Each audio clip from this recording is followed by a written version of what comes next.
Burgess and Bolton's weekly wrap-up.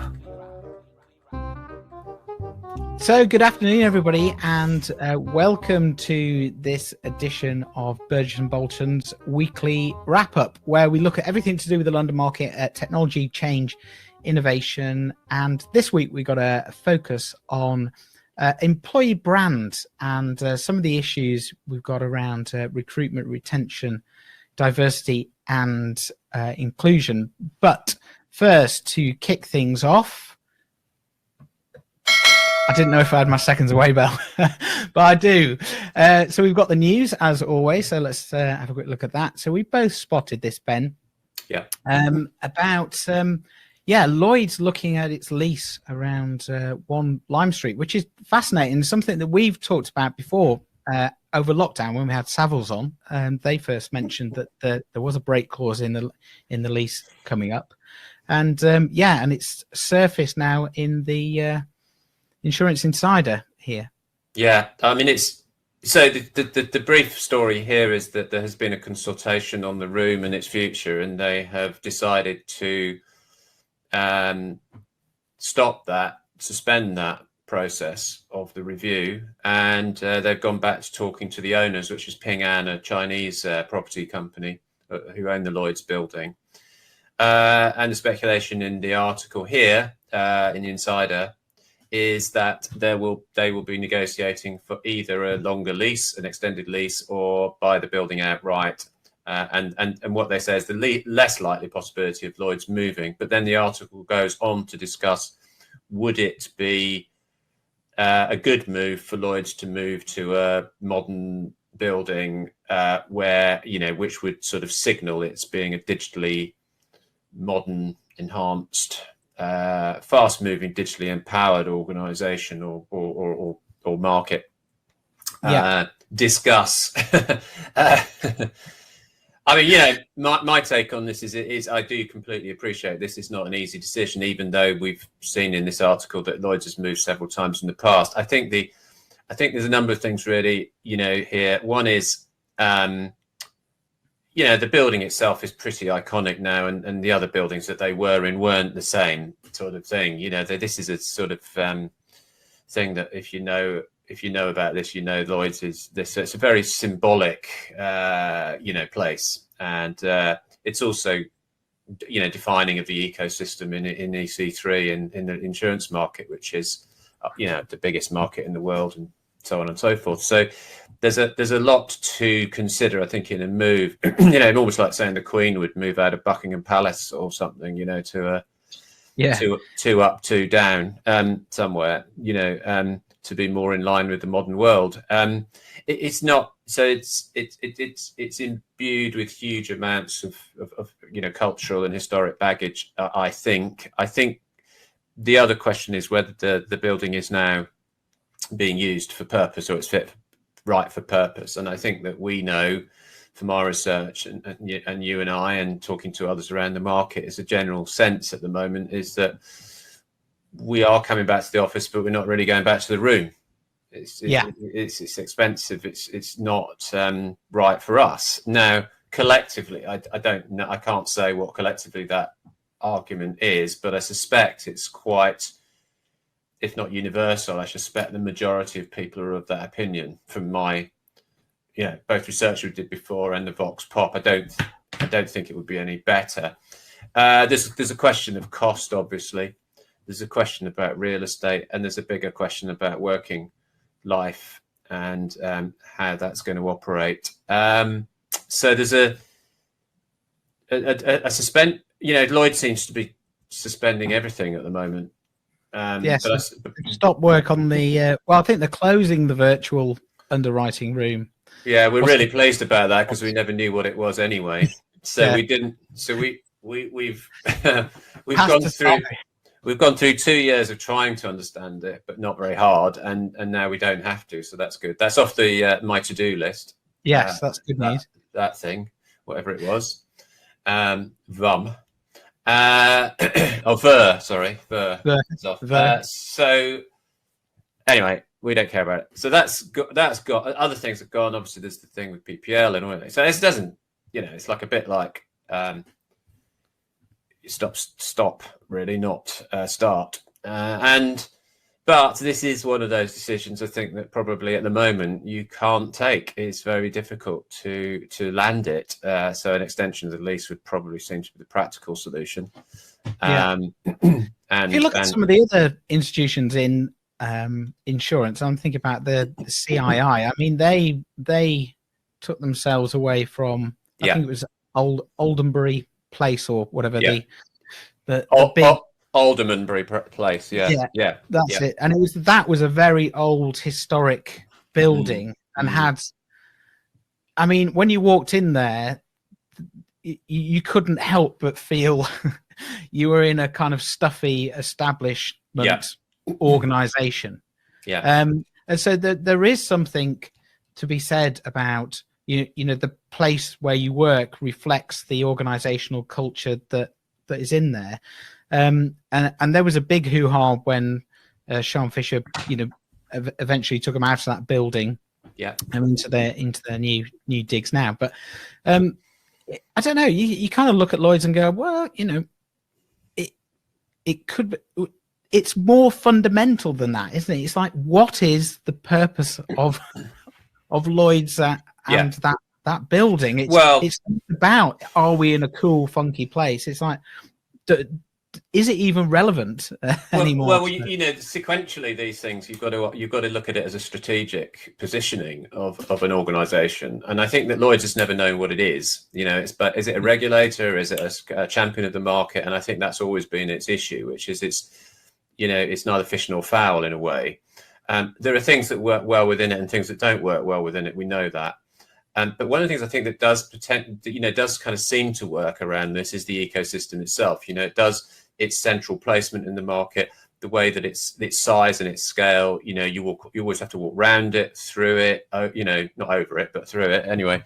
It has to be pretty big to walk over it, but through it. And so you're always, you know, whatever you do in EC3, in that bit of it, you really do get a sense that is the central, you know, point of the market. But then if it doesn't have if its purpose is being questioned or it's not clear, then it's difficult, because doing the building is kind of putting the cart before the horse. You have to say, what is Lloyd's going to be for the next 100 years or the next 50 years, or, you know, whatever you decide. But you've got to say it's got to have some kind of long-term proposition. I don't, you know, because the other debates that are going on is, what is Lloyd's future? I mean, new businesses, a lot of them are not in the Lloyd's market. And you know, and I think most of the businesses now that have any substance in the market are dual paper. You know, they are operating in both markets, and so you would sort of argue that, you know, there's a question about, in a sense, a question about Lloyd's itself. I mean, I don't think it'll disappear. I think it'll change, but what that change is has got to be decided before you do the building, really. Yeah. So in a way, this article does put that cart before the horse, because it says, oh, does a move signify a modern, empowered, digitized market? Well, it sort of does at a superficial level, but that's, you know, that's kind of saying, you know, if I have a computer but I don't know how to operate the thing, or it doesn't enable me to do anything, you know, does that make me digitally modern and enhanced? Well, it doesn't. It's about what I do with it, in a sense. And I think that's the problem, is there's no point in putting them into a beautiful glass modern space if nothing's changed underneath. And even thinking of that would be a cultural shift, you know, that would be enormous at the moment. So anyway, you come back as well to whether then, you know, what's the heritage of Lloyd's, is where you don't just look forward, you have to look back and say, well, what matters, you know, about the heritage? Yeah. And there is a lot of good things there, and there's a lot of interesting things, and there's a lot of historical things. And when you develop brands, you know, when I've done it, you do look at heritage and you say, look, some of it's really good because it shows you've been around, and it shows your roots, and it shows your innovation, the old coffee shop idea. Yeah, yeah. But some of it, you go, oh, you know, if you've got links to slavery, for example, you say maybe we won't go on heavy on that area. um, Yeah. As we know, you know, maybe that will be there'll be a slight bit of airbrushing of history at that point. It's not going to be our, you know, we're not going on the front foot on slavery or whatever. So, you know, it's that there are things that are useful. There are things that go out of date for good reasons. And the questions now about Lloyd's are which things are going out of date and which things still matter to people. Yeah. And I'll just reflect on one final thing, which is that, I mean, I had a very interesting and memorable conversation with the chief exec who will be known to everybody in the market, but I won't say it is, a few years ago, where we were talking about something else. And he said to me, I feel when I walk into the building, I don't feel very excited. I feel it's anachronistic, out of date. And I said, yeah, I feel the same. And I didn't feel it 5 years ago. So what we were thinking about was, when did that change and why did that change? But it happened without anybody realizing. And I wonder if that's really the point, is that things have changed and moved on, and there needs to be a reassessment of everything, not just a consultation about the building and the room and its functionality. It's kind of reassess everything. Yeah, more fundamental. Anyway, we'll keep an eye on that, because it is fascinating. So much hangs off it. Anyway, let's move things on, because we both attended events. Well, you certainly did, Ben, because it was your event, but I tagged along, and it was a fascinating event, and it was focused around employer brand, which I'm sure you'll talk about in a bit more detail, and featured Caroline Wagstaff saying some really great stuff about what the LMG are doing. So yeah, let's get into it. So the event, just so that people are aware, the event really was around this new thing that we're doing around employer brand. It's been in the planning for about 2 years, but I'll use the COVID excuse, it took a bit longer than we thought. But it is, the timing's good for this, because there is a talent crunch. There is a requirement to grow out, the talent in the market, because there's not enough of it, basically. We're not attracting enough as a market. And also we've got changing working practices. We've got competition is more intense. We've got brands being developed much more so than they ever were in this market. So you've got a maturing, corporatizing market where people are making promises to people that go beyond just the pay and rations, right? So that they go into all sorts of, the tentacles of that go into all sorts of areas. So we really want to sort of start to understand. Our project is about understanding from within the people who are already here and the people who are already working here, what they think, because this is more about, or a lot about, the competition. So the event, it was sort of two halves to the event, I suppose. One, and it was only a small event, just a breakfast briefing with some of the key marketeers and talent people in some of the bigger brands. And the idea was really to just, for me personally, to get a bit of feedback and discussion about what the issues were, and to get a sense of what was going on in the organizations, which for that I think that was good, and it worked well, and we'll carry that conversation on. We also wanted to get a sense of what was going on in the market, and that was Caroline, who did a really good talk, actually. And again, Caroline's now the chief executive of the London Market Group. Yes. So she gave us a quick pen portrait of what she was doing there, which is impressive. Definitely. And I think these you made a couple of notes about what she talked about, and I found it particularly interesting how she kind of identified and crystallized the small pool that we're fishing in terms of talent, and that comes down to somebody called it nepotism in the audience, but yeah, kind of really understanding what those dynamics are at play, and then we can do something about it. So you made these kind of four. So the things that came out, and these won't be surprises necessarily, but the one is, the outside of the market, it's not well understood. So that is obviously a barrier, is in any kind of marketing of a proposition. You need to be able to understand it. I'd argue that awareness is probably quite low as well. I wonder how many people are just aware of Lloyd's. So, but understanding is key. So that is an issue. Then the other one is it's complicated.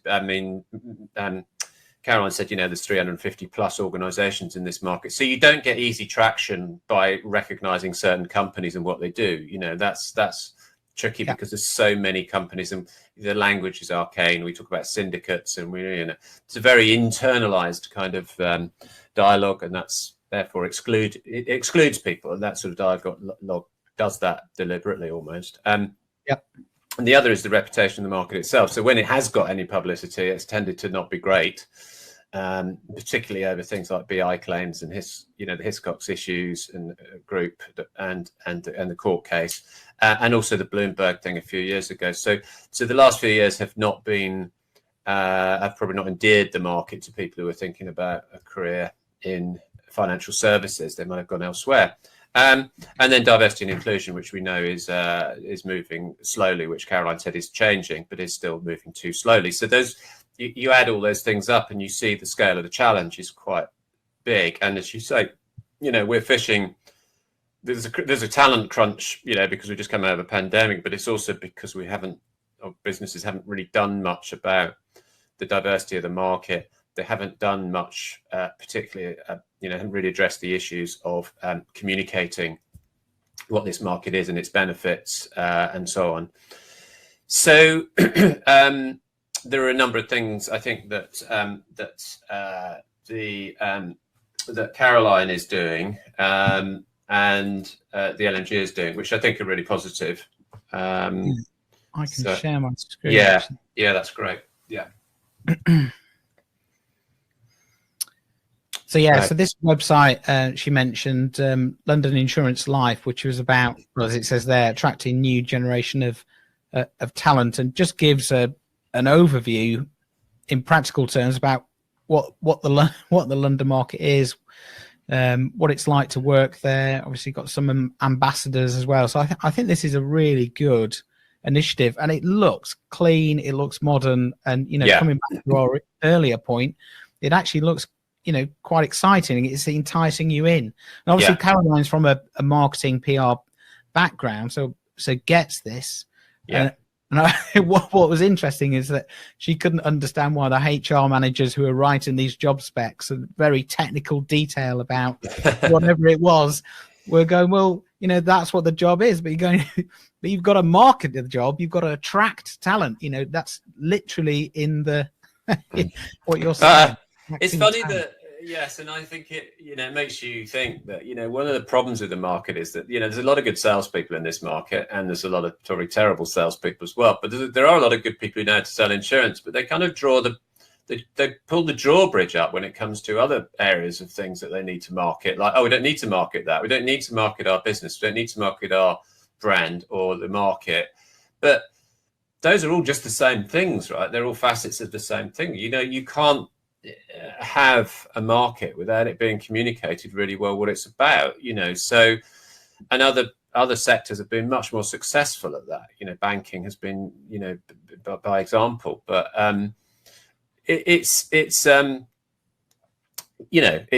something that has to be done now, and it's incredibly important because the talent is, as I was saying, the talent is what makes this thing work. Yeah. And then I think we've got kind of this slide. So this was our view. So then I presented about the research just at a very high level of some of the things that we were seeing. And this one chart, this is all the players that we've measured, all the employer brands that we've measured with a bunch of about 250 underwriters. And the first thing, the sort of sharp intake of breath, was just how low the scores were. So if you think of what we've just said about trying to market this, these are the people who should be the people who are quite positive. But actually, when you ask them, they have all sorts of, they have as many negatives as positives to say about quite a lot of these businesses, and scores of, there at the bottom, an organization gets 3.1 on a scale of 0 to 10 is even in absolute terms is pretty dire, right? So I think you've got to say, look, if the people who are the advocates of this market are not particularly advocating it themselves, then that is also an issue. And we're looking at it, my point is, look, if we can get this leadership of these organizations to invest in this for competitive purposes, then I think you can engender a kind of market where people do start to feel pride in the businesses that both they work for and they aspire to work for. I think that you want to admire your peer group. I think if you work in a sector, I don't think you want to say, the one I work for is pretty much okay, but everything else is just terrible in this market. That's a bit depressing. What you want to feel is there's some really inspirational businesses. And I have to say that although these scores are low, a lot of the comments, the positive stuff, when it's specifically known, is very good. Yeah. About cultural change, about caring for people, about leadership, about good strategic vision, about financial performance and so on. But it's not being communicated. And so there is also a lot of hearsay. There's a lot of historical stuff that probably isn't quite right. I think there's a lack of positioning of players. So and Caroline said this too, everybody looks Me Too. You can't put a fag paper between them when you look at their websites because they all say the same thing.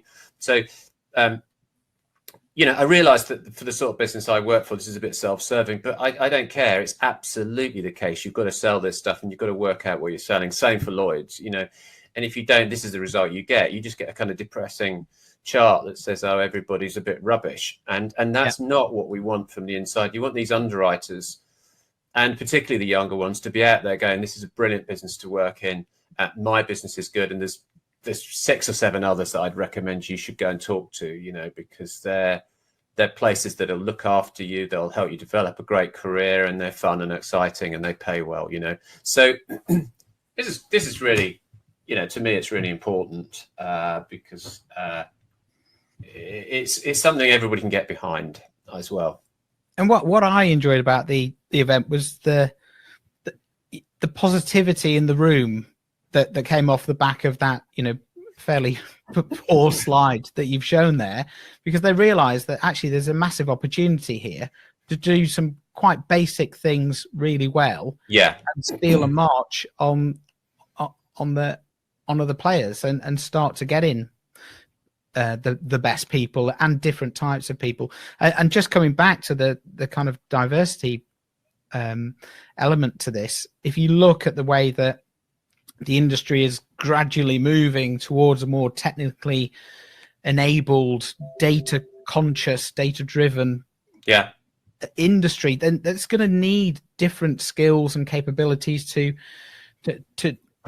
firstly transform those organizations into that, whatever the next iteration is, but then find those efficiencies, find the innovations, and deliver that service that we've been talking about for ages. Yeah, and the other thing, I don't tend to talk that much about difference, but I think in the insurance market, difference does matter, and I think that's really about communicating the basics of what your proposition is and what's your utility, or for the market, and that plays out to employees as well. Because if you talk about innovation, but I don't know anything about the businesses in the market, they all look the same, right? So, but if I've got an idea, or I've got 10 ideas, or I think you want to, what tends to happen, I think, is those sort of employees, those sort of people go and find the businesses where they think they can flourish and do that sort of work. And that's happened in tech and engineering and all sorts of businesses.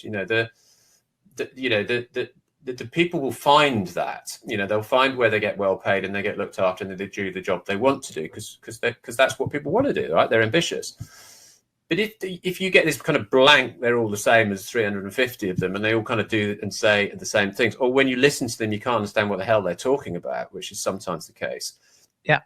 Or it's just endless, PR and press about rates, which we get completely fed up with and bored with, that nobody typically understands. And is done for one reason and one reason alone, which is to increase the profits. It is... they're missing the point, and actually you're missing an opportunity, really, both to attract people into the market and to get those in the market to move around in such a way that they find the place where they should be and where they can be their best person, as they used to say. And that's really important, right? And I think there are instances, I think the stuff that Brit's doing, Beasley's doing, now Convex, that there are things there that are signifiers of innovation, and I suspect they will. The other thing in the research is that innovative people guess what? They want to find innovative businesses, right? They want to, they don't want to. They're not going for the. Oh, I'll go to the traditional underwriting business. I want to go to an innovative place. But there are other people who don't. They just go, that's not really my thing. I want a nice, safe job doing something, which gives me a work-life balance and all that sort of thing. So there's different people, different things, but you've got to communicate it, right? Otherwise, it just doesn't happen. No, it was a really good event, Ben. Thanks for the invite in our secret club. Our secret club. Yeah, we're not going to say what it is. We're doing but more. If you get an invite, you'll know. You'll know. You will. That's the only thing we can say about it. It's very good. Thanks very much, Ben. Right, quite a short episode this week as we're all very busy doing things. So let's go on to the weekend stuff. Ben, anything exciting for the weekend? No, I'm not doing anything. My eldest son is coming back to see me. He's working at one of the national newspapers now, so he's been in Liverpool covering the terrorist incident all week. So that'll be interesting. Oh yeah, the inside track. I'll get the inside track on that. I'm not sure there is an inside track actually, but yeah, according to him. Yeah. I don't think I'm doing anything either. We are prepping for Tintec London Market is going to be a real world event, so that's good news. 8th of Feb. So yeah, we're gearing up for that. So actually, there'll be a bit of work that needs to be done for the launch on Tuesday. So looking forward to that, and we'll obviously keep you posted via the usual channels. So keep your ears. Good, excellent. Right, thanks ever so much for tuning in, everybody, and we shall see you next week. Have a great weekend, all. Bye. Bye. Burgess and Bolton's weekly wrap-up.